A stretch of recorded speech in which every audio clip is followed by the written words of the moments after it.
মানুষরা বাংলার আমাদের কারা পাস করেছিলেন, বিবেকানন্দ, সবাই আমাদের এই বাংলায় ছিলেন, কিন্তু তারা বাংলা দখল করতে আসছেন। কখন আসছেন বলুন তো? ওই এমনি সময় তো আসে না, আমি দেখি না তো কোনো কিছু বলতে। ভোটের সময় আসেন, ভোটের সময় এসে আপনাদের বলবে লক্ষ্মীর ভান্ডার 3,000 টাকা করে দেবো, 15,000 টাকা ব্যাংকে আমাদের জিরো ব্যালেন্স ঢুকেছে, কোন তো মায়েরা ঢুকেছে। কিন্তু মমতা বন্দ্যোপাধ্যায় কি এর আগে ভোটের সময় বলেছিলেন যে আপনাকে লক্ষ্মীর ভান্ডার করে দেবেন? বলেননি। তিনি কিন্তু যখন মুখ্যমন্ত্রী হলেন তারপরে করে দেখিয়ে দিলেন। বলে হয় না, মনে থাকতে হয়, মানুষকে ভালোবাসতে হয়, তার জন্য মমতা ব্যানার্জি হতে হয়। ওই নরেন্দ্র মোদী হলে হবে না। তারা আমাদের গরিবের ব্যথা বোঝে না, তারা কিন্তু বড় লোকের।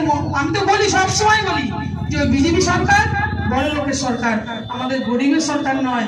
তারা কিন্তু বড় লোককে আরো বড় লোক করছে, আর আমাদের দিকে কিন্তু তাকাচ্ছে না।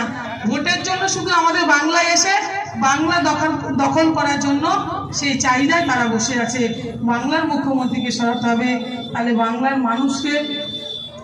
কিন্তু আমরা যাকে যদি আমরা হারিয়ে ফেলি আমাদের দিদিকে, আমরা কিন্তু আমাদের দিদিকে আর পাবো না।